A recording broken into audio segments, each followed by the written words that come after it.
kiat-kiat yang kuat sekalian, tepat secara syariat kita, sesuai dengan syariat kita untuk mempertahankan rumah tangga. Dan itu tentu kita akan ambil dari dalil syariat Al-Quran dan Sunnah yang insya Allah akan kita paparkan panjang lebar. Tentu 30 kiat ini teman-teman kita tidak bisa membahas semua. Saya membaginya menjadi 7 kali pertemuan. Manajemen rumah tangga Islami 3 itu akan membahas kurang lebih 5 poin saja. Setiap hampir pertemuan itu sekitar 5 poin karena jabarannya panjang. Paparannya panjang. Dan target saya adalah bagaimana pemahaman sehingga bisa diamalkan, bukan penyelesaian. Sehingga memang ini sebenarnya materi pelatihan. Bagaimana membuat kita lebih bisa lebih baik lagi dalam melalui proses masalah rumah tangga ini. Dan insya Allah kita akan bawa keluarga kita, rumah tangga kita ini menuju kepada akhirat sana. Karena banyak ayat Al-Quran yang menceritakan orang-orang yang beriman, kami akan tarik istri-istri dan anak-anak mereka bersama mereka nanti di surga. Saya akan bacakan 30 kiat ini secara global, baru saya akan masuk ke rinciannya teman-teman. Yang pertama adalah ikhlas. Dan ini akan kita bahas insya Allah pada kesempatan ini. Kemudian yang kedua, amal jariyah. Jadikan rumah tanggamu sebagai amal jariyahmu. Jadikan target istri, suami, anak, amal jariyah. Bagaimana kita mengejar kebaikan-kebaikan pada mereka. Nanti akan saya berikan contoh-contohnya. Kemudian yang ketiga, jalankan tugas dan kewajibanmu. Jalankan tugasmu dan kewajibanmu. Jadi jangan cuma tahu nuntut hak, tapi jalankan tugas dan kewajiban. Nanti dengan sendirinya hak kita akan kita dapatkan. Nanti akan saya jelaskan itu. Yang keempat, mengenal karakter pasangan. Jadi laki-laki mengenal karakter perempuan, perempuan mengenal karakter laki-laki. Dan yang kelima adalah hati-hati dari syaitan.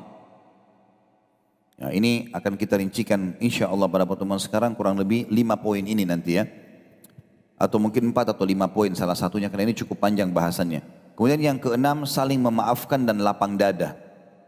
Ini kiat juga, ini kiat global dulu ya. Saling memaafkan, yang benar memaafkan, yang salah minta maaf. Dan poinnya di poin ini adalah tidak boleh menginapkan masalah. Jangan sampai menginap masalah itu, clearkan langsung, pada hari itu selesai.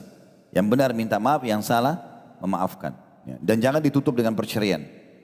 Nanti akan kita jelaskan itu insya Allah. Kemudian yang ketujuh, libatkan para ulama. Jadi yang boleh kita konsultasi hanya ulama. Tidak boleh sama semua orang. Ada orang semua teman kantornya tahu tentang dia. Bahkan bukan cuma teman kantor, keluarganya, teman kantornya, teman bisnisnya, orang di masjid semua tahu. Jadi seperti dia jalan telanjang. Oh si fulan, oh ada masalah sama ini dan itu. Karena kenapa? Dia lampiaskan, dia curhat sama selain tempatnya salah. Konsultasi kalau masalah agama kepada ulama, pada dai. Masalah sakit ke dokter, udah selesai. Konsultasi ya. Apa itu konsultasi? Ada terjadi begini hukumnya bagaimana? Itu konsultasi, bukan curhat. Curhat itu hanya kepada Allah. Wudu, sujud pada Allah itu namanya curhat, itu yang benar. Tapi intinya poin 7 ini libatkan dulu ulama. Jadi hanya menanyakan kepada mereka hukum-hukumnya karena mereka faham apa yang agama perintahkan. Yang kedelapan, terapkan syariat dalam kehidupan rumah tangga. Terapkan syariat dalam kehidupan rumah tangga. Hukum-hukum syariat semua berlaku di sini. Yang kesembilan, saling nasihat menasehati. Nah ini juga akan dipaparkan nanti panjang lebar. Kemudian yang ke-10 sabar. Ya.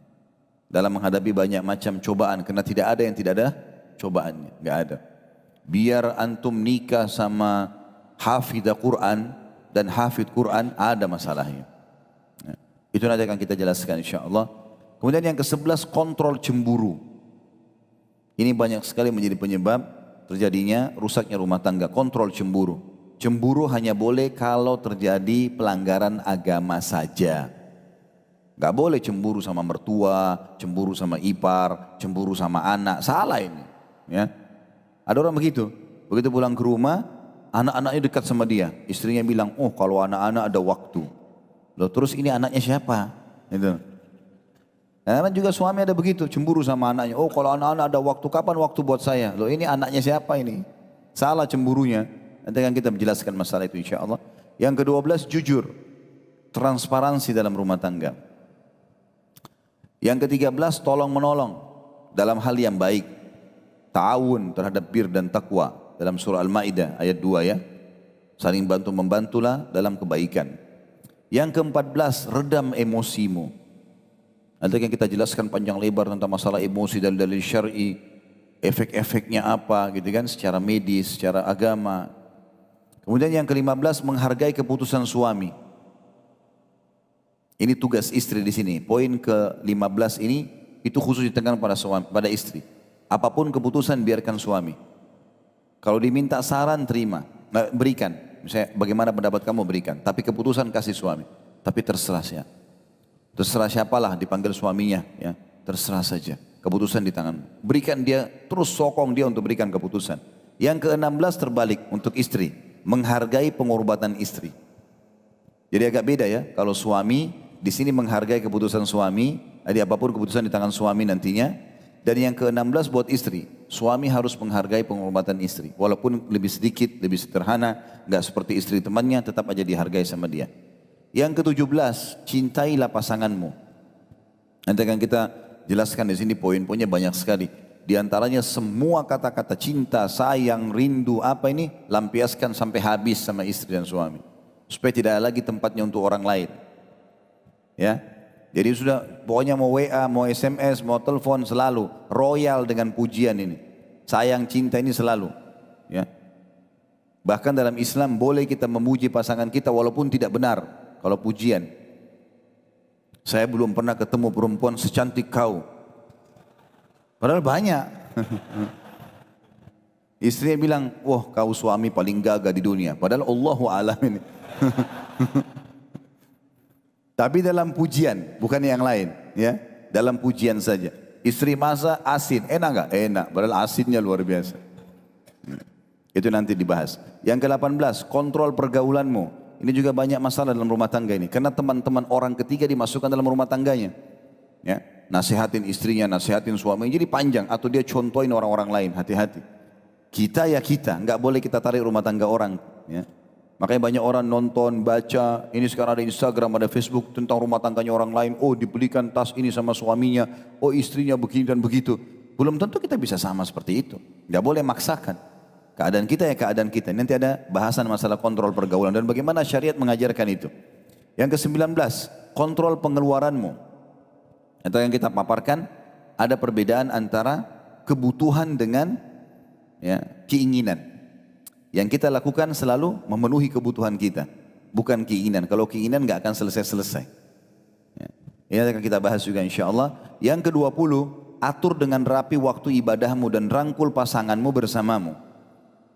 Kita harus punya jadwal yang tepat untuk sholat malam, bangun sama-sama, baca Quran, segala macam, majelis ilmu. Nanti akan bahasan sendiri. Tapi itu secara global, nanti akan saya jelaskan itu ya.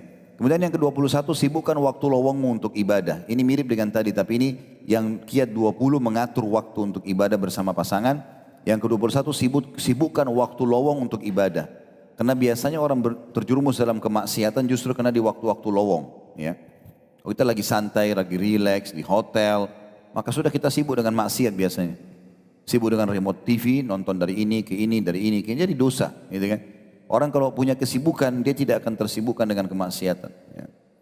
Yang ke-22, pilihlah sahabat dan jagalah pergaulanmu. Ya. Ini tadi mirip dengan kontrol pergaulan, tapi agak beda. Kontrol pergaulan tadi poin 18 itu lebih umum. Ini lebih khusus lagi. Kemudian yang ke-23, hormati orang tua dan kerabat pasanganmu. Lakukan mereka dengan cara baik, karena kita nggak mungkin menghapus status keluarga dari pasangan kita. Nggak mungkin. Ya, walaupun kita tidak suka dengan ipar kita, dengan mertua kita, kita nggak mungkin hapus statusnya. Tetap dia adik atau kakak dari pasangan kita, begitu juga dengan orang tuanya. Yang ke-24, jaga akhlak dan perilakumu dalam kebaikan. Kita bicara masalah akhlak nanti di situ ya. Yang ke-25, selamatkan rumah tanggamu dari semua bentuk maksiat, terutama syirik ya. Dan kemaksiatan secara umum ya. Karena banyak orang, dia mau pertahankan rumah tangga tapi dia pergi ke dukun. Akhirnya dia sihir pasangannya dan seterusnya, ini akan kita bahas nanti. Ke-26, bersihkan rumahmu dari semua bentuk patung dan gambar makhluk hidup. Karena ini tidak mengundang malaikat masuk ke dalam rumah. Yang ke-27, pekerjakan orang amanah dalam rumah tanggamu. Seperti pembantu rumah tangga, supir, tukang kebun, siapa saja. Masukkan orang ke dalam rumah, orang yang amanah. Itu memang butuh sortiran sendiri. Ya, termasuk kalau nanti ada pembantu rumah tangga, tanya dia. Bawa apa-apa dari kampung enggak? Karena mereka banyak sering bawa ya, tanda kutip sini oleh-oleh dari kampung tapi dari dukun untuk membuat majikannya suka. Ini enggak boleh semua ya, perbuatan haram.